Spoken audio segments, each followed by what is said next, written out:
Jadi tuh ini kan ruangan ya. Ini ruangan tengah ini kan kita ruangan meeting. Dan di ruangan meeting tuh kayak dulu ketawa ngakak cewek sama anak-anak. Kenapa aku berani? Karena yang teman aku yang udah lama di situ dia ada di situ. Dia ikutan. Memang ruangan meeting itu gelap. Nah itu tuh kelihatan banget ada bayangan putih. Anak kecil.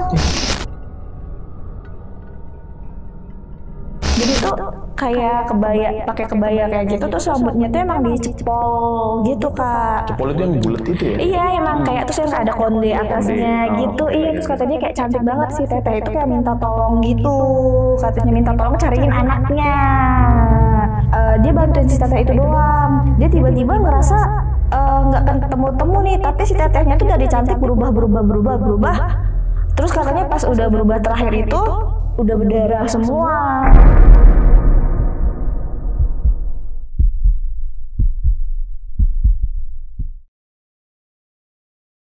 Assalamualaikum warahmatullahi wabarakatuh. Balik lagi di channel Kisah Tengah Malam bareng gue Saputro Kristiansyah. Dan seperti biasa, hari ini gue udah menghadirkan narasumber yang bakal menceritakan pengalaman horornya saat bekerja di salah satu gedung perkantoran di daerah Jakarta Pusat.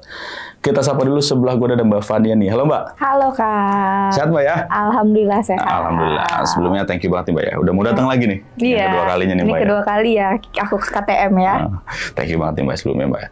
Nah Mbak ini kan kerja di salah satu gedung perkantoran. Iya di benar daerah banget Kak. Jakarta Pusat. Nah Jakarta Pusat banyak tuh ya gedungnya. Iya, cari sendiri aja Cari deh sendiri ya. Intinya kita nggak mau spill alamat lengkapnya, gedung apa namanya. Dan di sini juga pure sharing ya Mbak ya? Iya, nggak ada niat untuk menjelek-jelekan. atau apa.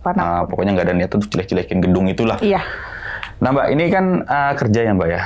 Itu tahun berapa nih Mbak? Itu aku kerja dari tahun 2022 akhir sampai pertengahan 2025. Oh, kurang lebih dua tahunan lah ya, dua setengah tahun lah ya kurang lebih.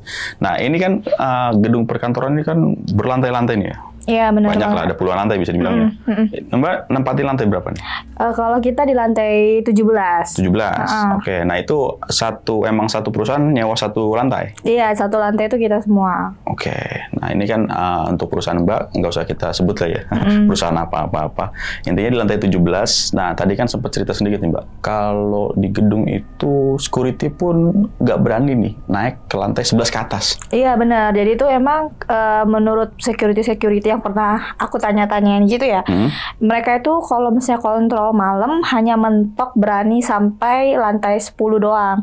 Dan untuk office boy atau cleaning service juga itu di atas jam 6 itu udah nggak ada yang berani ke atas lagi. Oke, habis maghrib udah nggak ada yang berani? Nggak ada yang berani ke atas. Gitu. Berarti kalau misalnya ada yang mau lembur gimana nih? Nah, itu yang saya alami kemarin itu kan, yang saya akan berbagi cerita sedikit pada KTM nih. Berarti ini mayoritas gangguan horornya terjadi saat lembur nih ya? Iya, mulai dari abis azan maghrib, ya udah sampai ke atas. Gitu. Berarti setelah azan maghrib ini kan udah berganti hari ya, jatuhnya berganti siang dan malam, itu hawanya udah kerasa banget beda itu? Iya, kerasa banget. Tapi kalau pagi-pagi pure tuh nggak ada gangguan sama sekali? Kalau pagi tuh pure itu emang nggak ada gangguan apa-apa, baik dari gangguan entah bayangan atau jahil gitu, nggak ada. Nggak ada sama sekali? Nggak ada, pure seperti seperti biasa aja. Tapi ketika udah mulai malam, matahari terbenam, udah itu mulai. Oke. Dan gitu. Tadi juga pagi ya rame sih ya? Iya, karena pagi kan full karyawan kan. Kalau malam kan ada beberapa doang yang lembur, nggak full, jadi nggak seramai pagi berarti. Iya, benar banget. Dan juga kan ada beberapa orang bilang kalau misalnya makhluk-makhluk begitu nongolnya habis maghrib. Iya. Kalau habis maghrib itu malam, paginya dia. Iya. Pagi itu malamnya dia. Iya, benar. Mungkin makanya dia beraktivitasnya habis maghrib. Oke Mbak, untuk cerita lengkapnya mungkin kita tahan dulu nih Mbak ya. Oke nih buat sobat tengah malam yang penasaran sama ceritanya Mbak Fania, simak terus dari awal sampai habis. Dan bagi kalian yang mau kirim cerita juga di channel Kisah Tengah Malam, bisa langsung klik link WhatsApp yang ada di deskripsi di bawah ini. Dan bagi kalian yang lagi nonton tapi belum subscribe, langsung aja klik tombol subscribe. Dan jangan lupa nyalakan lonceng notifikasi biar nggak ketinggalan video terbaru dari kita. Oke Mbak Fania, kita mulai aja nih ya. Kisah Tengah Malam dimulai.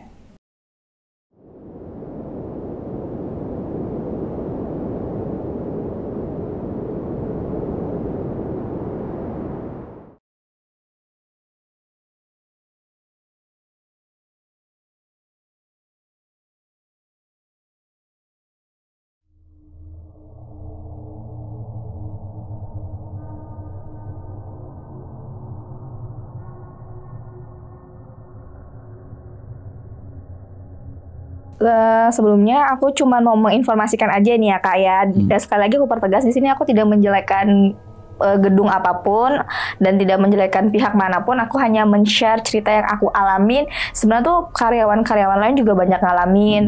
Mungkin yang aku juga mengalami juga gitu. Jadi aku juga bantu share di Kisah Tengah Malam mengenai cerita aku. Aku itu kan kerja udah di sana udah kurang lebih 2,5 tahun ya kayak. Yang pertama sekali aku mendapat gangguan itu waktu maghrib. Awalnya tuh maghrib kan kita ya masih ngobrol-ngobrol ya, dan itu kita ngobrol-ngobrol biasa, ngobrol-ngobrol mau pulang kerja. Terus aku pengen ke toilet. Nah itu aku mau ke toilet sendiri tuh ke toilet ya kan, ya karena nggak berpikir apa-apa kan, nggak berpikir aneh-aneh, ke toilet sendiri. Terus pas aku jalan ke toilet tuh juga hawanya sebenarnya udah aneh, udah rasa lain, udah ada wangi-wangi melati gitu. Cuman kayak ya aku mungkin parfum anak-anak gitu kan, masih berpikir positif lah. Pas aku ke kamar mandi itu kan kosong, dia itu kan ada 3 tuh. Kan ada 3. Nah aku ambil yang paling ujung gitu kan. Nah di sebelah itu nggak ada orang, tapi aku benar-benar ngedengar ada suara orang nangis. Dalam itu ke toilet? Iya, orang nangis kayak gitu. Terus kayak aku diem. Aku kan memang ke toilet selalu bawa handphone ya. Aku berpikir mungkin video yang aku nonton kali. Udah aku matiin kan. Kok suaranya ini samar-samar. Udah aku buru-buru tuh. Terus kayak aku kan penasaran ya. Aku lihat ke sebelah. Loh, sebelah nggak ada orang. Nah aku belum begitu takut tuh. Udah gitu kan. Terus aku balik ke ruanganku.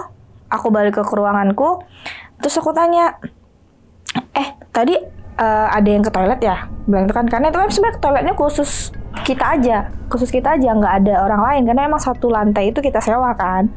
Enggak ada yang ke toilet. Terus aku cuma diam kayak, udah mungkin handphone aku dengerin video udah gitu. Itu pertama tuh. Nah habis itu aku kan mau pulang. Pas berdiri di depan itu aku juga sendiri. Anak-anak udah pada turun ke bawah. Aku terakhir kan, karena masih ada kerjaan ya, kira-kira jam 10-an lah. Jam 10 malaman. Aku turun tuh dari lift kan. Aku kan lantai 17. Harusnya kan aku ke bawah tuh, ke lantai parkirannya tuh lantai 6. Harusnya kita ke lantai 6. Aku lantai 6 dong. Tapi liftnya mati di lantai 13. Nah liftnya mati di lantai 13. Ya aku takut dong. Yang namanya di lift itu kan jaringan handphone gak ada. Terus tuh kayak bingung lah, ini kan lantai yang itu gitu. Terus tuh liftnya sempat kebuka lama banget, karena aku emang beneran sendiri lagi bawa laptop gitu kan. Liftnya tuh lama banget kebukanya. Terus tuh kayak nge-freeze gitu loh, karena emang satu lorong itu kan kosong Kak. Satu lorong itu kosong, nggak ada lampu, nggak ada penerangan sama sekali, pure kosong gitu. Nah habis itu aku nggak bisa, handphone pun nggak bisa, tangan tuh dingin rasanya. Terus udah ada kayak sekitaran 3-4 menit baru bisa turun ke bawah. Turun ke bawah. Terus tuh kayak pucet kan mukaku. Terus kan di dekat parkiran mobil tuh ada security. Terus sampai nanya kayak, "Ibu kenapa pucet banget?" kata gitu kan. Enggak apa-apa gitu. Udah tuh aku pulang tuh. Cuman kayak aku gimana ya, kayak dari 2,5 tahun aku bekerja di sana tuh, mungkin aku baru mengalami kejadian itu waktu aku udah ya hampir setahun kerja lah. Nah aku tanya dong ke temen aku yang memang udah lama di situ gitu ya, tau gak sih kemarin tuh aku ya maghribnya nggak sengaja dengar suara cewek gitu kan.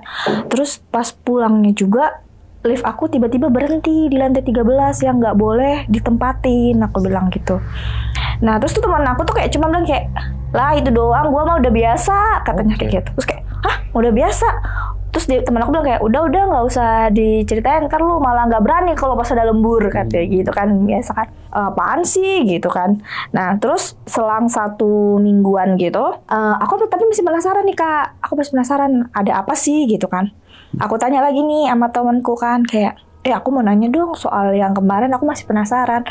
Nah baru deh dia cerita, ternyata gedung kita itu sebelum menjadi gedung perkantoran, itu tuh dulunya memang kayak pedagang gitu. Apa sih, bukan ruko sih, kayak memang orang jualan pedagang gitu loh. Kayak pasar gitu. Ya kayak sejenis pasar, cuman agak modern dikit lah. Waktu tragedi 98. Oke, ya. Nah, ternyata gedung kita itu pernah dibom. Ternyata gedung kita itu pernah kena teror bom dan di saat lagi keramaian. Oh, oke, banyak korban berarti. Nah, iya, terus dia bilang, ya emang gedung kita itu dulunya tuh pernah kena teror bom katanya. Jadi pernah dibom sama orang yang lagi rame-ramenya dan banyak mayat dong pasti banyak korban di situ gitu katanya kan. Dan katanya malah ada beberapa mayat itu nggak ditemukan gitu. Oh iya iya. Ada yang entah udah angus atau apa, ya kita nggak tahu kan, yang namanya kita hidup berdampingan gitu kan, mungkin di salah satu itu ada mereka. Serius katanya, iya katanya. Dan kayak kenapa lantai 13 dan 14 itu nggak pernah diisi atau nggak boleh disewain. Nah, kata beliau yang memang udah lama di situ, katanya di lantai 13 sama 14 itu dulu pernah diisi sama salah satu perusahaan. Terus ada yang meninggal, dan meninggalnya itu aneh. Meninggal aneh dalam artian itu katanya dia ya, aku juga nggak tahu ya. Awalnya dia cuma perbaiki listrik.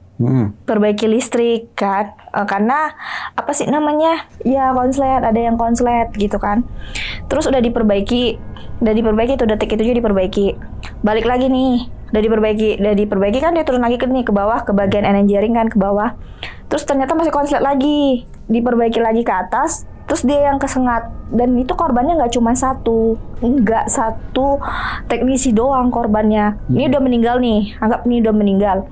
Terus ini kan yang mereka perbaiki yang di sebelah kanan. Habis itu ada teknisi baru lagi nih, kerusakannya diperbaikilah di dekat sudut yang dekat arah, kalau kita itu tuh arah ke balkonnya lah, arah dekat ujungnya itu, dekat apa sih kalau kompresor AC-nya. Nah di situ kan di luar kan. Nah itu teknisinya juga katanya itu kayak ada yang ngedorong, jadi jatuh 2 korban itu. Terus yang terakhir ada OB tangannya kesangkut di lift.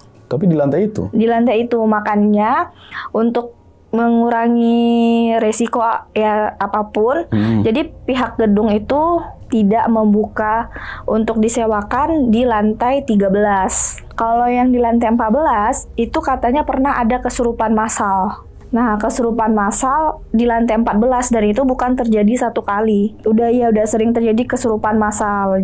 Jadi pihak gedung juga nggak mau ngambil resiko. Jadi mereka itu memutuskan untuk lantai 13 dan lantai 14 itu tidak disewakan. Sebenarnya kalau yang di lantai 13 itu ada 3 kali, katanya sih udah 3 sampai 4 kali pergantian ya. Terus yang terakhir itu karyawannya itu pas kan mereka kan lampu sekering itu kadang ngidupin sendiri, apa sih, ganti sendiri kan, karena gampang kan. Itu yang terakhir kesetrum. OB-nya mereka kesetrum. Dan kalau misalnya nih, kadang tuh kita kan juga punya nalar ya, logika ya Kak. Kadang kayak konsleting kesetrum gitu misalnya, contohnya kan ini udah kita matiin harusnya, MCB-nya diturunin. MCB udah diturunin. Nah jadi itu emang ada yang ituin. Ada yang nyalain. Iya, makanya sampai terakhir aku pun di sana lantai 13-14 itu nggak ada yang berani huni, dan security pun nggak pernah berani naik, maksimal tuh di lantai 10. Terus selain itu juga mantan security itu pernah, sebelum dilarang naik ke lantai atas ya, sebelum banyak tragedi, katanya dulu tuh sempat ada security yang berani nih untuk ini inspeksi ke atas, karena dia bilang ada lampu yang belum mati. Ya kan. Terus tapi udah diperingatin nih sama security senior lah, kayak udah biarin aja, nggak apa-apa gitu kan. Kan nggak urusan kita juga lampu belum mati. Nah si security ini apa ya, ngoyoh banget pengen ke atas. Maksa gitu ke atas gitu kan. Security itu kayak hilang gitu. Jadi jadi dia naik ke lantai 14. Padahal lantai 14 tuh nggak ada ruangan kan, emang udah dimatiin. Oh ya, keplong gitu ya? Iya, nggak, emang plong kosong, nggak ada kehidupan lah. Dan baunya udah lembab banget. Nah, udah naik udah dibilang tuh udah nggak usah, biarin aja kayak gitu kan. Terus si security ini kayak bilang kayak, enggak Pak, itu ada lampunya belum dimatiin. Enggak apa-apa, biarin aja, nanti mati sendiri.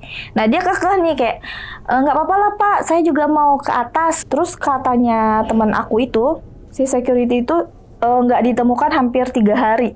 Terus terakhir pas ketemu itu kayak dipanggil ustadz gitu. Terus dia udah kayak lupa semua daling-lung gitu.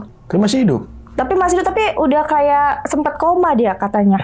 Sempat koma 1 minggu. Nah terus pas kan ditanyain kayak kenapa bisa terjadi gitu kan. Terus kata dia cerita ke kepala security, dia katanya kayak ada apa ya aku bilang ya, si teteh pakai kebaya, penampakannya kayak cantik banget katanya gitu, cantik banget, tapi kebayanya bukan kebaya modern, kebaya yang zaman dulu gitu loh. Oh, yang cuma segini. Iya, kebaya zaman dulu gitu. Terus kayak rambutnya dicepol kebaya orang zaman dulu. Cepol itu yang bulat itu ya? Iya, emang kayak terus yang ada konde atasnya gitu. Iya, terus katanya kayak cantik banget. Nah, dia itu kayak si teteh itu kayak minta tolong gitu. Katanya minta tolong cariin anaknya. Awalnya kata dia kayak dia bantuin si teteh itu doang. Dia tiba-tiba ngerasa nggak ketemu nih, tapi si tetehnya tuh dari cantik berubah. Terus katanya pas udah berubah terakhir itu udah berdarah semua.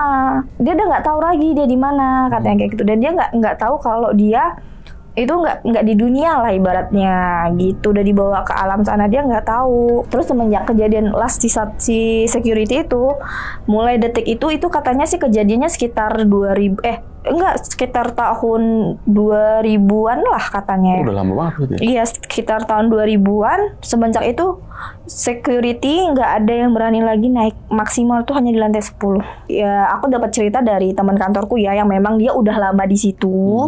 Dari sejak 2000-an juga dia udah di situ. Jadi kurang lebih di gedung itu udah sekitar 20 tahunan. Udah lama juga berarti. Iya, jadi dia tahu ada teror bom di situ dulu, karena dia juga warga asli sana. Oh iya. Dia warga asli sana, jadi dia tahu silsilah gedung itu kenapanya. Ada juga kan kalau kita itu kalau akhir bulan kan sering ini ya, pasti lembur. Iya kan kita kan closing kan akhir bulan lembur. Nah jadi Kak, adalah malam itu aku inget banget, itu akhir bulan closing akhir bulan biasa. Jadi aku pulang dari kantor itu sekitar, keluar ruanganku itu sekitar jam 12:30. Ya kebetulan aku bawa kendaraan kan. Aku ke parkiran nih, turun ke parkiran biasa kan, ke bawah gitu kan. Tapi dari keluar ruangan itu aku udah nggak enak.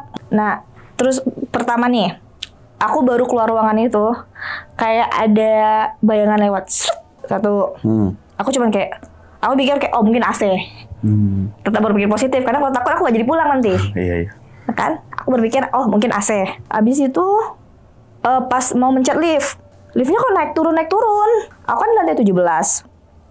Awalnya liftnya naik. Pas liftnya naik, aku nggak naik dong. Kan ngapain aku naik sampai ke lantai 40. Udah tuh, tungguin lift turun. Lift turunnya ini lama kebuka, lama banget nih kebuka, kok sampai 5 menit. Apa lift rusak? Tapi nggak pernah lift rusak tuh nggak pernah. Selama aku di situ nggak pernah lift rusak. Cuman aku tungguin kayak lama banget gitu kan. Aku diem tuh. Terus itu udah kecium tuh Kak bau hanyir. Cuman aku kayak nggak berpikiran gimana ya, nggak berekspek apa-apa atau nggak berpikiran aneh-aneh lah pokoknya, karena ya aku sendiri kan pulang. Habis itu masuk ke lift kan. Itu hawa di lift itu udah dingin banget. Semua bulu kuduk kangen kan udah merinding. Cuman kayak mungkin AC-nya kedinginan kali ya. Itu tetap berpikir kayak gitu kan. Nah terus pas turun ke bawah itu lama banget rasanya. Itu lama banget, sampai parkiran itu lama banget. Busetnya lama banget itu, tumben-tumben ya biasa kan tinggal ke bawah gitu kan. Lama banget itu. Dah. Terus pas udah nyampe parkiran, kan menuju kendaraan kita itu ada kayak terowongan gitu loh Kak. Ada terowongan, baru ke parkiran ini kan kendaraan kan. Nah deket terowongan itu kayak ada yang jalan di atas. Ini kan terowongan gini ya. Nah kayak di atas terowongan tuh kayak ada yang jalan. Oh iya. Nah itu kan karena dia cuma ditutupin kayak alas putih gitu, apa sih namanya yang kayak putih-putih, kenopi gitu. Ya, kenopi, ya. Nah itu tuh kayak ada yang jalan. Langkah jalan manusia sama kucing kan beda. Manusia, kucing, apa sih namanya, tikus kan beda. Langkah manusia ini, buh gitu kayak. Kenceng berarti. Iya, Udah sih aku cuma bilang kayak aku cuma numpang lewat ya, aku bilang kayak gitu, nggak aneh-aneh, cuma numpang lewat, mau pulang kerja capek aku gitu. Udah tuh diem, nggak ada tuh. Nah pas di tengah itu baru kayak ada anak kecil lari, ini gitu. Udah aku tetap mencoba baik-baik aja gitu kan. Nah di basement aku ketemu tuh sama security ya kan. Terus security-nya cuma bilang kayak, kok berani banget Bu, jam segini baru balik, katanya kayak gitu. Iya, biasalah akhir bulan lembur. Oh iya, katanya gitu. Nah, terus dia bilang, security-nya tuh inget banget aku. Security-nya bilang, Ibu hafal ayat kursi kan, katanya. Ya hafal dong Pak, aku bilang. Masa saya muslim gak hafal ayat kursi? Aku bilang gitu kayak. Ya udah nggak apa-apa, saya cuma ngasih tahu doang, katanya. Oh ya udah, katanya. Ya Pak balik. Ya Bu hati-hati, jangan lupa baca ayat kursi, katanya. Apaan sih, nggak jelas banget tuh Pak, satu bilang ya kita kan ya kayak gitu kan, kayak apaan sih gitu.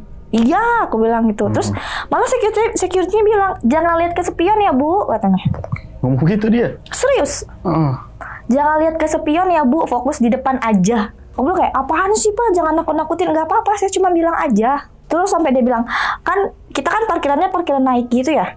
Terus dia bilang kayak nanti pas mau turun ke tikungan bawah, jangan lupa diklakson. Takutnya ada yang lewat. Ya aku tetap berpikir kayak, Bapak apaan sih? Saya pulang sendiri loh. Aku bilang kayak gitu kan. Gak apa-apa, siapa tahu ada kucing lewat maksudnya. Katanya kayak gitu. Terus aku bilang, iya deh. Aku bilang gitu, nanti mana tahu lihat kucing, nanti aku klakson. Iya, katanya gitu. Dan bener aja. Dari kendaraan aku itu bunyi, pertama itu di starternya susah banget. Itu di starternya susah banget, kunci diputer udah susah banget tuh. Terus kayak aduh apaan sih gitu. Udah diputer kayak susah banget Kak, asli susah banget. Aku untuk ngidupin itu aja ada butuh waktu sampai 10 menit. Sampai akhirnya aku inget kan, karena si bapak bilang baca ayat kursi gitu kan. Yaudah aku baca ayat kursi, udah baru hidup tuh. Aku ingat baca ayat kursi 3 kali, inget banget aku tuh. Baru pelan-pelan hidup. Terus aku kan hidupin semua tuh kan, hidupin spion, aku ya benerin spion semua kan. Di kaca belakang itu aku lihat tuh kayak ada bayangan gitu, cuman aku berpikir oh mungkin bayangan kendaraanku. Nah itu mungkin bayangan kendaraanku kali, karena kan emang aku parkirnya kan agak jauh ke sudut gitu kan, karena parkiran pagi penuh gitu kan. Ya mungkin bayangan kendaraanku, udah lah aku gak berpikir apa-apa. Nah bener, dan gak tau kenapa bener banget pas di tikungan ketiga kan kayak gini 1, 2, 3 kita turun. Itu bener kayak ada anak-anak lewat dan aku spontan langsung cit. Dan itu Kak, untung aja karena aku banting setir, untung aku gak ngelompat, karena anak-anak lewat kalau ketabrak gimana. Nah itu pas aku tit gitu, aku langsung menghela napas. Itu pure aku gak berani minjak gas, tangan aku dingin. Shock ibaratnya. Iya, karena memang anak-anak, aku ngelihat banget anak itu kayak sekitar umur ya 1 tahunan lah. Kecil banget. Kecil, yang baru anak-anak yang baru bisa jalan gitu loh. Oh iya. Itu melintas. Ya kalau memang anak beneran ya gimana nggak gitu. Mungkin juga kan. Iya, tapi nggak mungkin juga gitu. Maksudnya kayak bener kata bapak, aku klakson. Nah pas aku turun ke bawah itu beneran, kalau misalnya aku nggak spontan bang, kayak itu setir aku muter. Oke. Karena kan dia gini, posisi turunannya kan di sit gitu kan. Ini aku di sini nih posisi ini. Aku untung nggak banting setir gini. Kalau aku banting setir aku ngelompat. Jatuh, aku terjun. Aku keluar tuh ngetap kartu ya Kak ya. Ngetap kartu kan kayak aku masih shock tuh. Terus sampai masih bengong. Karena kayak shock lah. Tiba-tiba banget kan. Nah terus aku besoknya itu demam. Ya aku cuma berpikir kayak, oh mungkin aku kecapean, lebih lembur gitu kan. Udah tuh. Nah akhirnya aku nggak masuk aku sampai 2-3 hari nggak masuk. Terus aku cerita ke teman aku yang aku ceritain tadi, yang emang udah lama di office kan, udah lama di gedung itu. Aku bilang, oh itu sering kok gue ngeliat, katanya kayak gitu. Mungkin dia mau ngajak lu main kali, katanya kayak gitu. Kayak apaan sih gitu, orang gue takut gitu kayak. Sebenarnya mereka itu emang ada, kata teman aku, kayak ya nggak lu doang katanya, ya nggak lu doang yang ngerasain, mungkin karyawan-karyawan lama udah pada tahu semua, mungkin cuman karena lu baru pertama kali, katanya kayak gitu kan. Ya mau baru pertama, kedua kayak bodo amat, yang penting gue takut jam 1:30 malam, bilang kayak gitu. Terus teman aku bilang kayak, iya itu tuh ya kata dia, itu tuh emang salah satu anak, malah kadang anak itu usil, katanya kayak gitu. Belum aja momennya pas dia usil, ntar pas momennya dia usil ada aja, katanya gitu. Terus dia bilang ini, kayak lu inget nggak yang pernah gue ceritain yang ada tukang listrik kayak didorong, itu si anak-anak itu ternyata pelakunya. Kayak dia itu ya antara ngajak main atau memang ngejebak, itu nggak ngerti juga ya, katanya ya si anak-anak itu yang punya kerja, katanya isengin si anak itu. Aku aku cerita sama teman aku itu, terus teman aku bilang kayak, udah sih lu kan muslim, ya udah baca-baca aja, katanya. Ya karena kan kita bercanda di kantor ya, iya kalau dia ini, katanya kayak gitu. Kalau dia nggak ngerti yang gue baca gimana? Gue bilang kayak gitu kan. Kadang namanya juga nyablak di kantor ya. Udah sih, katanya kayak gitu. Anggap aja semuanya seagama sama lu, katanya kayak gitu. Itu kayak apaan sih gitu. Nah terus ada juga tuh, kita waktu itu lagi nonton di kantor, nonton rame-rame biasa di kantor ya kan. Kayak aku di ruanganku, ya kan, anak-anak ya kita nonton tapi masing-masing di ruangan gitu loh. Nah itu kayak ada yang ketok ruanganku, kayak ada yang ngetok tok gitu, kayak aku cuma bilang kayak udah masuk aja, kerjaan gue udah selesai, mau ngapain gitu kan. Enggak ada yang masuk, ngetok lagi, udah masuk aja, dorong, gue bilang kayak gitu kan. Kebuka sendiri, itu pintu kaca loh. Pintu kaca yang buram-buram gitu. Oh, yang ngeblur gitu ya? Iya. Dan itu emang kayak ada orang berdiri. Dan itu emang, ya bener Kak, kejadian itu pasti udah mau pergantian ke maghrib. Dan mungkin aku rasa kayak, kalau kata-kata orang zaman dahulu tuh bener, kayak jangan ngelakuin apa-apa maghrib, udah mau maghrib, mau maghrib gitu. Itu mau maghrib juga, orang udah ngaji-ngaji. Wah, ini kenapa nih gitu kan? Lari dong. Ya kali, aku liatin mereka masing-masing. Memang pada nonton, karena kan emang aku bilang kayak udah lu pada mau nonton aja gitu kan. Dan mereka ternyata di ruangannya masing-masing. Digangguin gue nih. Udah aku buru-buru pulang tuh Kak, buru-buru pulang. Nah, aku ngelihat bayangan si anak kecil tadi. Oh, yang anak setahun? Iya, yang itu. Bukan pure ngelihat banget, enggak. Tapi aku ngeliat kayak dia lagi, gimana sih anak setahun yang lagi jalan, belajar jalan. Iya, gel. Cuman aku ikutin, tololnya tuh ikutin. Aku ikutin, dia nyampe ke lift. Nah, aku itu sadarnya setelah OB yang giniin aku. Bu, katanya gitu kan. Astagfirullahaladzim, aku bilang kayak gitu. Kenapa Bu, katanya gitu kan. Enggak, aku kayak ngelihat ada anak-anak tadi jalan, aku bilang ke lift, maksudku kayak itu anaknya siapa, mau aku panggilin gitu orang tuanya. Nggak ada Bu, sejak kapan di gedung kita ini boleh bawa anak ke kantor, katanya gitu.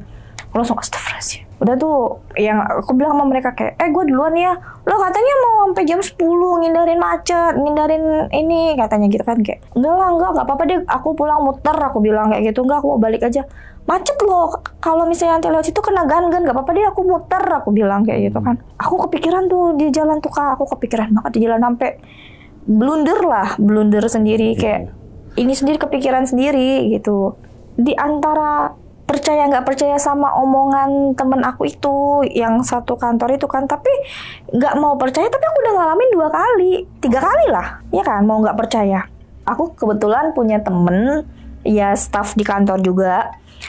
Itu tuh dia memang ya dia punya sixth sense. Iya, sixth sense. Indra keenam dia punya itu kan. Iya, aku ke ruangannya dia. Besokannya aku ke ruangan dia tuh. Ya aku tanya kan, lu kan punya ini ya, indra keenam, aku bilang gitu kan. Lu pernah ngerasain hawa-hawa aneh gak sih di kantor ini? Aku bilang kayak gitu kan. Ada sih Kak, katanya kayak gitu.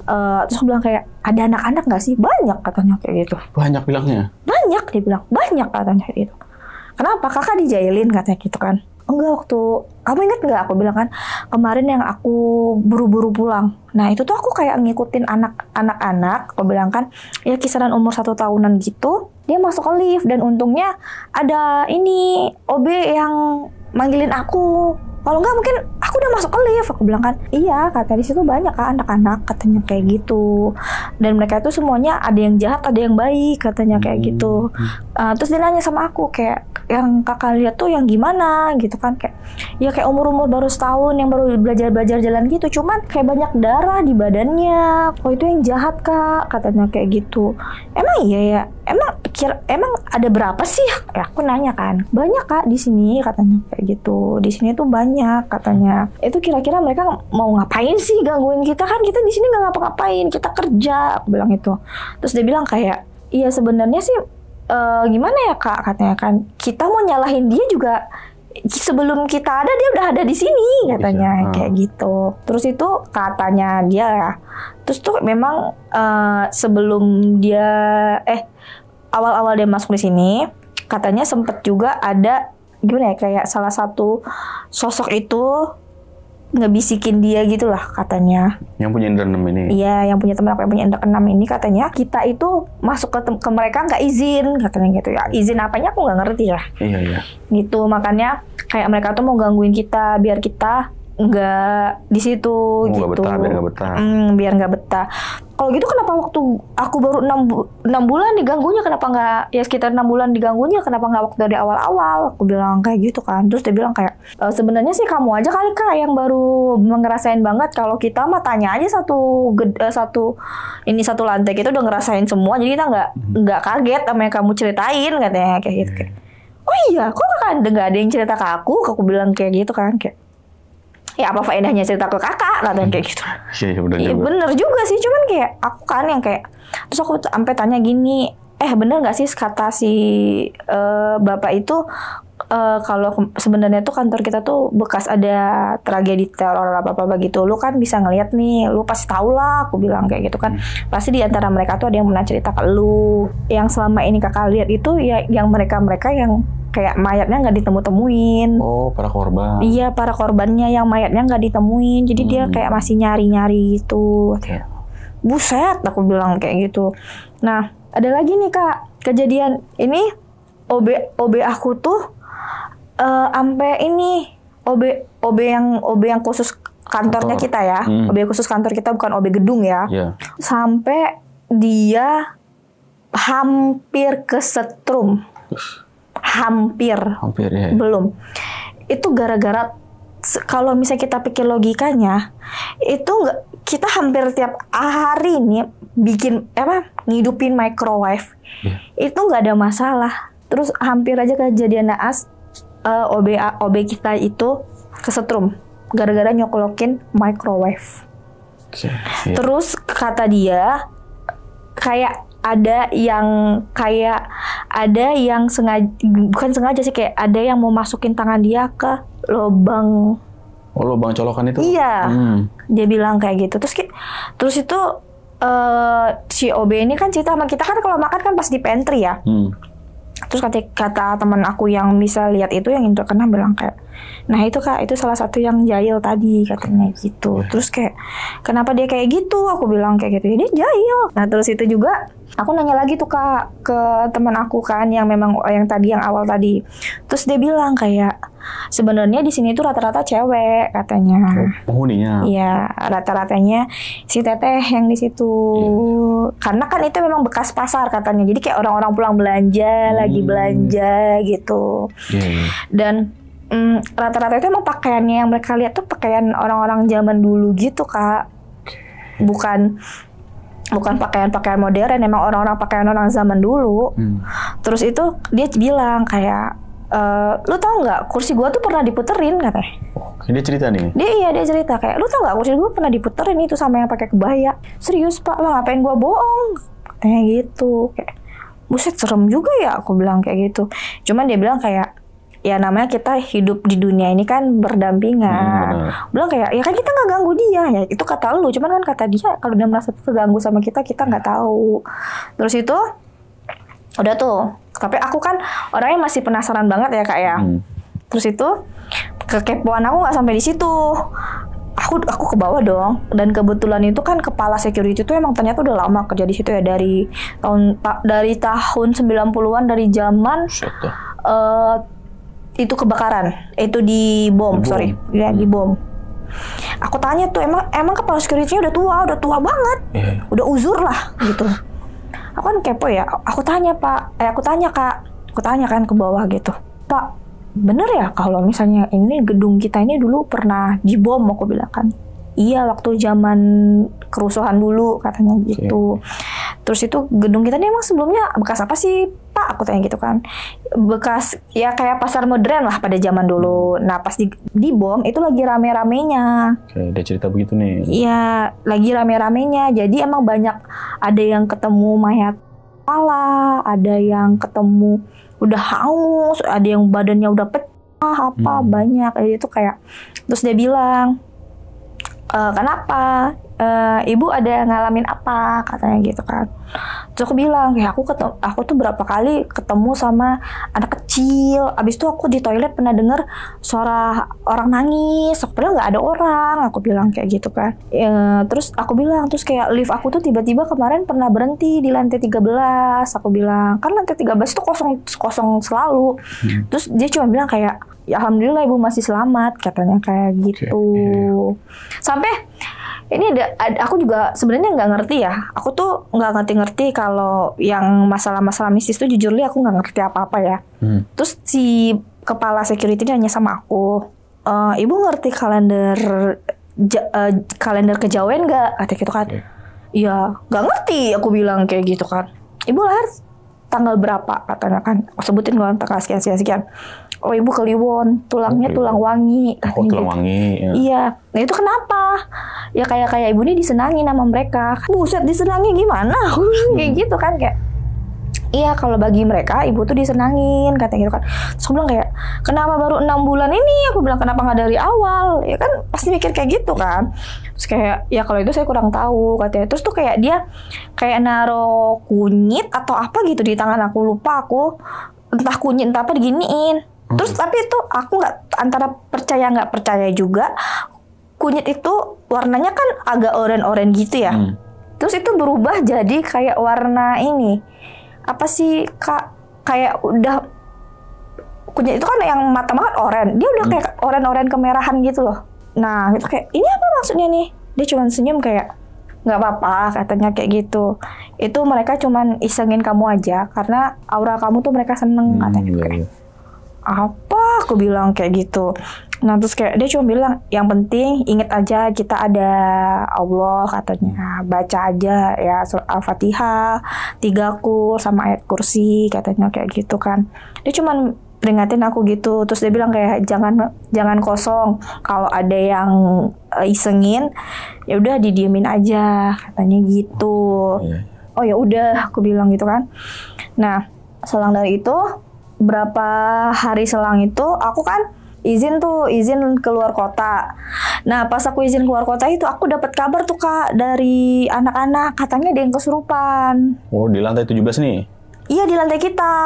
Tapi beda divisi sama kita, cuma di lantai kita. Terus itu kesurupan katanya. Lah kok bisa? Bilangnya kan, iya nggak tahu, dia teriak-teriak sendiri katanya. Awalnya ketawa terus teriak-teriak katanya. Yang kesurupan cewek cowok? Aku bilang kan cewek. Terus dia kayak ngomongnya nggak jelas katanya kayak gitu. Terus dia ada ngelakuin apa? Aku bilang kayak gitu kan. Nggak tahu Bu, ini lagi nungguin Ustadz. Buset, ini kantor gue tinggalin baru seminggu ada aja gebrakannya nih. Aku bilang kayak gitu kan. Terus udah tuh. Pas aku udah balik ke Jakarta, aku tanya, aku panggil kan dia. Kamu kenapa? Aku bilang kok bisa gitu kan. Terus dia ternyata sama, dia tuh ngelihat anak kecil mukanya hancur, dan dia itu nanya kayak, kamu kenapa? Muka kamu kenapa? Mau dibersihin gak? Gitu. Nah anak itu ngelihat dia katanya gitu. Terus kamu langsung kesurupan? Nggak tahu Bu, tiba-tiba kayak saya langsung terkejut. Udah saya nggak ingat apa-apa. Aku bilang kayak, buset. Aku bilang yaudah next. Udah nggak usah, kalau udah mau maghrib nggak usah ngapa-ngapain. Aku bilang kayak gitu. Nah terus itu nih, ini kejadian yang paling aku alami. Ini baru banget sih waktu sebelum kena layoff, dan ini kejadian terakhir karena aku terakhir juga di gedung itu ya. Ini jadi tuh aku inget banget karena kan kita tuh kalau misalnya mau resign itu kan kita menyelesaikan seluruh pekerjaan, ya kan. Nah jadi aku itu pulang, pokoknya aku selesaiin semua dokumen, berkas semuanya aku selesaiin, packing itu semua aku selesaiin sampai jam 2:30 malam.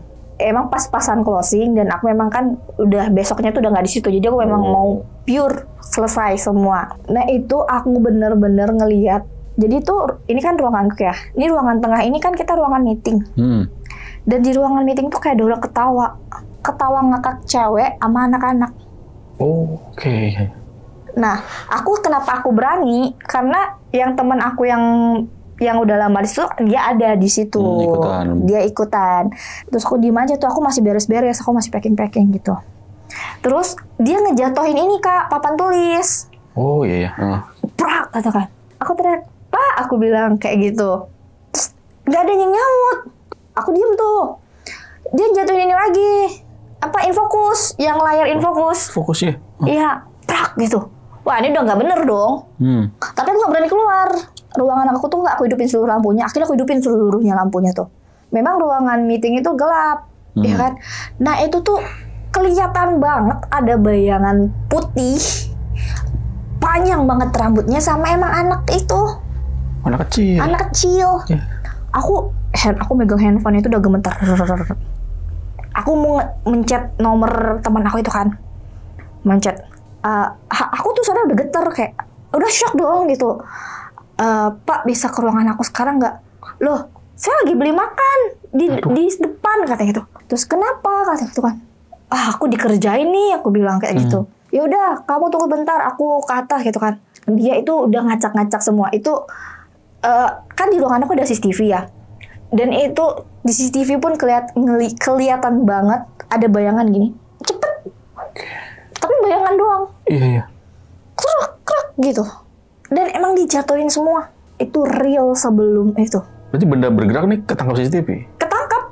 Emang jatuh. Dan itu pun CCTV-nya tuh nangkep. Jadi tuh kayak memang ada yang sengaja digeserin gini. Tapi itu bayangan, nggak orang. Iya. Jadi sengaja gini, seret gitu bayangan. Terus tuh kayak gimana sih ketawa anak kecil gitu yang gitu. Nah kayak gitu. Ih gila. Dan itu wangi darah kuat banget. Terus kan aku berpikir kayak buset nih lama banget naik nih, harusnya kan naik lift 10 menit oke lah. Aku telepon, halo kok belum naik, lama banget, aku udah gemeter banget nih, aku takut. Aku bilang kayak gitu kan, liftnya rusak, jadi gimana? Ya mau gak mau gue naik tangga katanya. Astaga. Terus tuh kayak dia main ini pintu aku udah gedor-gedor. Aku cuma inget banget aku tuh, itu kejadian aku ingat sampai sekarang. Aku duduk di sudut meja, aku gemeteran gini, aku baca Al-Fatihah, aku baca ayat kursi, aku diem. Terus itu memang kayak ada bayangan yang kayak memang dia mau coba masuk gitu loh. Oh iya. Ada bayangan, aduh stop. Aku masih baca. Badan aku udah dingin, aku udah gini. Terus aku kira-kira baca-baca itu udah ada 30 menitan lebih. Baru teman aku itu datang. Aku langsung terkejut. Terus sampai teman aku itu nanya, lu ngapain? Katanya gitu kan. Terus aku langsung, ya kita namanya perempuan ya refleks kan, langsung kayak nangis, jerit gitu kan. Terus itu kenapa bisa ini? Katanya kayak gitu. Kenapa bisa berantakan banget? Dia bilang. Terus kayak nggak tahu cek CCTV. Aku bilang kayak gitu. Terus dia bilang, wah ini emang beneran udah jahil banget dia nih sama lu, katanya gitu kan. Lu udah ngapain? Katanya gitu. Enggak ngapa-ngapain, gue cuma beres-beresin meja. Aku bilang kayak gitu kan. Gue cuma kerja. Aku bilang kayak gitu. Terus dia bilang kayak, wah ini dia nggak bisa nih, ini udah nggak logik lagi, dia nih udah semakin ngeganggu, katanya kayak gitu kan. Terus dia bilang kayak, ya emang bener sih kalau misalnya masalah ganggu goyangin kursi atau jatuhin barang itu gue udah berapa kali ngerasain. Cuman untuk kali ini beneran fatal. Nah malam itu juga kita panggil salah satu ustadz. Terus tuh kayak ustadz itu juga bisa berkomunikasi gitu loh Kak, sama itu kan komunikasi. Nah ternyata ya aku nggak ngerti ya namanya kayak gitu tuh, jujur li aku nggak ngerti sama sekali. Dan katanya si ustadz itu, si teteh ini tuh sebenarnya mau ngajak aku main. Oh teteh, bukan anak kecil nih? Enggak, si teteh sama anak kecil tuh mau ngajak aku main. Oke, iya. Dia mau ngajak aku main ke dunianya dia. Jadi kayak gitu. Terus malah si ustadznya ini nanya sama aku kayak, kamu ada ngundang mereka? Enggak, aku nggak ada ngundang apa-apa, aku nggak ngerti, aku bilang kayak gitu. Atau kamu ada apa nggak ya kayak something pegangan atau apa? Nggak ada, aku bilang terus tuh kayak aku nggak ngerti, terus aku kayak dibaca-bacain doa-doa gitu, terus aku cuma diginiin doang, udah. Dan itu terakhir aku di kantor. Berarti itu bisa dibilang Pak Ustadz pagi datang. Udah subuh, udah ya? subuh. Udah subuh jatuhnya ya? Iya, udah pagi subuh. Jatuhnya? Iya, udah subuh. Seniat itu ya, langsung dicari penyebabnya. Gak taunya cuman pengen main itu.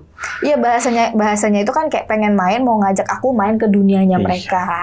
Dan bener kata security, yang kepala security itu, dan sama yang sampein sama Pak Ustadz, katanya itu karena ya tulang aku itu tulang wangi lah kalau bahasa kejawennya gitu, dan ya sangat disenangin katanya gitu. Auranya disenangin sama makhluk-makhluk begitu ya.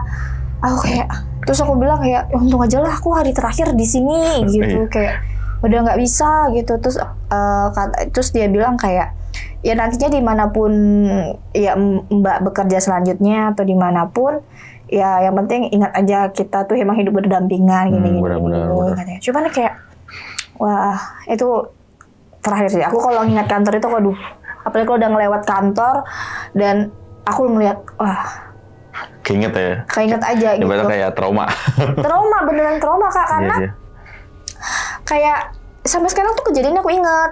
Sampai gini loh, gemeter gimana sih? Ibaratnya mencekam lah. Iya, gemeter. Mencekam banget suasananya. Iya. Sampai kan kita putar CCTV ya, diliatin sama Ustadz. Terus Ustadznya bilang kayak, ya ini energinya kuat banget katanya, kayak gitu. Sih. Dan dia itu memang mau mencoba bawa aku ke dunianya dia. Kalau kemarin itu ya pas kejadian itu amit-amit aku buka pintu, udah aku ikut mereka. Masuk dunia lain jatuhnya ya. Iya, ikut ke dunia mereka. Dan kalau udah masuk ke dunia lain kan belum tentu bisa keluar. Iya. Bisa-bisa jadi jadinya hilang. Iya, hilang tiba-tiba gitu. Dan itu makanya si Pak Ustadznya bilang kayak, untungnya ibu nggak buka pas dia ngetok-ngetok itu. Pas dia ngetok-ngetok itu ibu nggak ngasih respon. Kalau ibu ngebuka, ibu udah dibawa, karena ibarat katanya tuh ibu udah ditunggu mereka. Iya. Gitu. Berarti ngajak main, kalau ngebuka berarti iya. Iya, bener. Berarti setuju buat main, udah dibawa sama dia. Gitu, Kak. Gila. Jadi sampai sekarang itu. Terus pernah juga itu, jadi kan aku udah pulang tuh, aku kan pulang subuh ya. Terus itu juga aku inget banget, kan aku habis dari parkiran. Itu aku real ingat banget. Jadi kan kita parkiran keluar nih, seret. Itu benar real aku ngeliat di spion rambut panjang. Itu maksudnya di atas mobil, di mananya mobil nih? Ini kan spion samping nih. Jadi itu kelihatan dari sini. Maksudnya posisi si setannya tuh di dalam mobil atau di luar mobil? Di belakang aku. Subuh. Gila. Berarti ngikut itu? Ngikut. Dan itu bener aku demam. Dan itu untungnya ya yang di kosan aku tuh pada baik ya. Terus itu kayak dipanggilin juga orang pintar gitu, disuruh pisah gitu. Terus akhirnya kendaraan aku pada saat itu aku jual karena aku bener-bener setrauma itu. Gila sih. Berarti jatuhnya ngikut sampai kosan ya? Iya, dia ngikut. Ibaratnya bener-bener pengen ngajak main deh. Iya. Gitu. Kayak aduh, udah aku pokoknya kalau nginget itu udah. Iya sih, bener-bener. Ibaratnya dari 2,5 tahun kerja tadi ya, kurang lebih ya 2,5 tahun. Padahal baru diganggunya kenapa baru 6 bulan? 6 bulan, iya. 6 bulan setelah kerja ya? Apa awal-awal kerja nggak pernah lembur nih, Mbak? Emang nggak pernah. Berarti dia kan awalnya tadi habis lembur ya? Pas jam-jam lemburan segala macam. Awalnya tuh aku selalu pulang ya, termasuk karyawan yang tenggo ya. Jam 5:30 udah cabut lah segala macam. Jam 4 malah udah kabur. Jam 4 udah siap-siap. Iya, udah kabur, nggak pernah. Dan memang di 6 bulan itu, ya kira-kira 6 bulan itu karena memang kita ada pergantian posisi. Jadi itu aku tuh, jadi ya job desk-nya bertambah, orangnya satu. Jadi mau nggak mau aku harus lembur gitu. Iya, tambah banyak ya. Nah makanya tuh kayak aku sering lembur. Waktu awal-awal nggak pernah lembur, jam 4 udah. Berarti masih santai lah kerjaan. Iya. Berarti 6 bulan ke atas baru dapat kerjaan numpuk nih. Makanya diharuskan untuk lembur mulu. Nah dari situ baru banyak kejadian horor. Bener banget. Dan tadi kan gedung itu awalnya kayak pasar. Iya, katanya awalnya itu pasar. Pas terjadi pengeboman tadi tahun 99 atau 98 ya, kurang lebih. Itu udah jadi gedung apa masih pasar?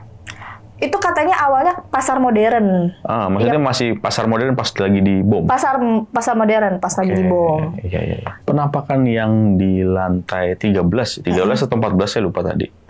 Itu kan wanita dengan kemben zaman dulu. Itu tahun 99 udah termasuk modern lah.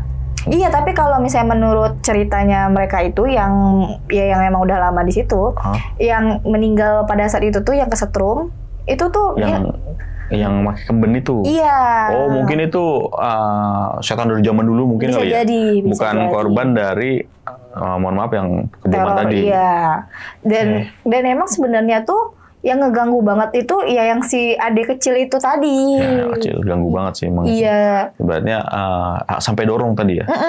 Si adik kecil itu tadi kayaknya ngeganggu banget. Kalau yang pakai kemben tadi itu memang kayaknya khusus di lantai, bukan khusus sih, kayak ya memang kejadian pada saat di lantai 13 itu doang. Oh, iya. Itu. Baru nongol di situ ya. Terus kalau yang kesurupan massal yang lantai 14 menurut cerita mereka itu ya apalagi kepala security itu Kak. Nah, katanya itu tuh juga omongannya tuh omongan ya ini aku bukan rasis ya. Itu omongannya bahasa-bahasa Tionghoa zaman dulu. Oh, maksudnya kita bukan rasis ya? Iya, maksudnya rasis. Yang nempatin lantai 14 itu kebanyakan orang Cina, Tionghoa orang gitu. Tionghoa gitu. Oh, jadi dia bahasanya bahasa Tionghoa gitu. Ngobrolnya orang-orang Tionghoa gitu. Iya. Terus itu sama ada kayak ya katanya antara ngomong bahasa Tionghoa sama bahasa Jepang gitu. Oke. Nah, itu tuh pada saat kesurupan massal di lantai 14 itu semuanya itu. Nah, itu ceritanya mereka. Aku nggak tahu ya. Sekali lagi disclaimer, aku nggak tahu. Aku juga mendengarkan cerita dari mereka. Berarti cerita dari orang lah. Kebenarannya kita ya kurang tahu lah ya. Iya, kita kurang tahu. Karena memang pada saat itu kan ya, aku jujur aja aku juga penasaran kan. Karena aku mengalami banyak gangguan-gangguan ya. Makanya aku tanya sama kepala security yang memang udah ada dari situ, dari zaman dahulu. Berarti dari tahun 90 dia udah ada. Dan dia juga warga asli situ. Warga asli situ. Terus dan memang katanya kalau misalnya yang aku lihat itu sebenarnya kadang dia pakai warna merah. Oh, yang si teteh-teteh ini teteh itu kadang yang ngajak main. Iya, teteh itu kadang katanya warna merah. Katanya itu tuh salah satu korban yang memang mayatnya nggak ditemukan, tapi badannya pecah gitu ya, loh. Pas tragedi pengeboman itu ya. Dan sebenarnya juga Kak, itu tuh ya ada sih beberapa orang yang mau coba di atas lantai 13, lantai 14 itu banyak banget yang mau coba. Cuman dari pihak security, pihak gedung itu nggak pernah ngasih akses karena mereka nggak mau ada kejadian atau hal-hal yang nggak diinginkan seperti yang sudah-sudah. Karena jujur katanya yang penghuni lantai 13-14 itu rata-rata jahil semua. Oke, berarti ya, daripada ada apa-apa yang mending nggak usah sama sekali. Ya. Gitu. Berarti emang ada beberapa kalau bisa dibilang konten kreator juga lah ya yang mau emang penelusuran ke situ. Iya. Cuman dari pihak gedung nggak mau. Nggak mau. Boleh. Ada beberapa konten kreator bahkan ada yang sengaja pura-pura gitu, kayak pasti ketahuan kan. Mereka nggak mau ngasih karena pertama itu tadi takut ada korban atau gimana-gimana dan kalau ada apa-apa kan mereka yang pastikan karena kan udah dinotis dari awal nggak boleh. Terus itu Kakak kan ingat kan ya tadi aku cerita aku pernah liftnya sempat stuck di lantai 13. Itu juga aku ingat banget sampai sekarang. Itu tuh memang ruangan kosong, plong, bau lembab. Iya sih, maksudnya namanya gedung satu lantai kosong kan kelihatan kalau udah diisi kan ada sekat-sekatnya. Iya, enggak. Ruangan ini nggak ada sama sekali, plong. Cuma ada tiang-tiang doang. Iya. Plong. Dan itu banyak debu namanya nggak dibersihin dari puluhan tahun lah. Oke, berarti itu kosong udah hampir tahun 2000-an itu? Iya dong, dari gedung itu berdiri. Oke, iya. Berarti gedung berdiri cuman dipakai beberapa, bisa dibilang tahun lah kan, karena kalau orang nyewa kan biasanya tahunan atau per 6 bulan ya. Ada beberapa penyewa, kejadian seperti itu baru tutup. Tutup. Pokoknya katanya lantai 13-14 itu tutup total di tahun 2005-2006 tutup total. Ya. Karena tiap tahunnya ada korban. Iya. Jadi pengelola nggak mau ada. Padahal ibaratnya kalau gedung-gedung sekarang kan nggak ada tuh lantai 13-14 ya. Biasanya 12A, 12B, langsung ke 15. Iya. Mungkin salah satu contohnya kali ini ya. Kenapa gedung-gedung sekarang tuh nggak mau pakai 13-14? Ini nggak kehuni nih, sayang nih kan ibaratnya gitu. Iya. Bayangin dari 98 sampai 9899 sampai 2006 itu tuh kayak gedung itu berdiri tegak itu setelah di pembangunan dari tragedi itu kira-kira 2001 akhir atau 2002 awal. Iya. dari 2002 sampai 2005 itu kesurupan massal tuh tiap terjadi satu suro. Oh, hampir tiap tahun. Tiap tahun. Jadi tuh dia juga udah ngerti gitu. Dan di lantai 13 itu emang tiap tahunnya tuh korbannya ada aja. Yang dari 2001 2002 tadi ya. 2001 atau 2002 pas berdiri. Iya. Sampai 2006 pas diresmiin untuk bukan resmi sih, maksudnya ditutup. Iya. Itu hampir tiap tahun ada korban dan kesurupan massal. Iya, dan itu semua pasti meninggal. Dan meninggalnya tuh nggak ada yang kayak gimana ya? Ya memang sih kayak yang nggak wajar aja, ada yang kesetrum. Ya, berarti kalau kita logikain ya, namanya tukang listrik pasti ngerti. Iya. Ya, pasti udah ngerti ini ada celahnya segala macam. Iya. Ibaratnya gitu. Kalau teledor, kenapa bisa kebetulan ada yang meninggal di situ 2 orang? Iya. Bahkan kalau bisa digali lagi cerita, ada aja lah cerita. Iya. Nah, berarti korban dari ini, korban dari itu. Iya, kan? Ada. Ya, berarti kebetulan banget loh ini. Iya, makanya tuh kayak pihak gedung ya mereka nggak mau ambil resiko itu, gitu. Bahkan ada waktu itu aku pernah dengar selentingan kayak, oh mungkin yang punya gedung pun pernah pesugihan kali, katanya kayak gitu. Padahal ya kata bapak kepala security kayak enggak, itu tuh emang penghuni yang waktu ya kena teror bom itu. Teror bom itu ya. Emang sih kalau ada sesuatu yang mengerikan begitu ya, namanya juga hampir ibaratnya bisa dibilang puluhan lah orang meninggal dengan cara mengenaskan seperti itu. Iya, benar banget. Jadi area itu bisa jadi negatif. Iya, benar. Apalagi dulunya banget kita juga nggak tahu itu tanah bekas apa. Iya, apalagi yang namanya dulu saat zaman penjajahan lah ya, adalah namanya company kejam yang nembak meninggal buang ke situ. Ibaratnya sejarahnya nggak tahu lah. Kita nggak tahu apa-apa kan. Ibaratnya sejarah kelam di situ terulang lagi pas tahun 98-99 dibom, banyak meninggal, dibangun gedung situ. Cocok banget udah. Iya. Oke, itu tadi cerita dari Mbak Fania nih. Jadi kurang lebih nempatin 2,5 tahun Mbak ya di salah satu gedung di daerah Jakarta Pusat. Cuma baru diganggunya setelah lembur. Iya. Karena emang dari pagi sampai sore ibaratnya pure nggak ada gangguan ya. Gangguannya itu dari mulai mau maghrib sampai subuh bisa dibilang lah ya. Dan kejadian paling parahnya sih ya sebelum resign. Ibaratnya udah mau keluar ibaratnya udah mau keluar nih, besoknya keluar diterornya parah. Ibaratnya sampai trauma lah sampai sekarang nih. Sampai sekarang, sampai tuh kendaraan aku jual. Sampai dijual, sayang banget itu. Jual harga murah lagi. Iya pasti. Oke, thank you banget nih Mbak Fania. Iya, sama-sama. Udah mau share pengalaman yang luar biasa nih. Dan buat Sobat Tengah Alam, gimana pendapat kalian, tulis di kolom komentar. Kalau kalian suka dengan video ini bisa share, like, dan subscribe channel ini. Oke, situ dulu kata gue Putra pamit undur diri. Mbak Fania juga pamit undur diri. Wassalamualaikum warahmatullahi wabarakatuh.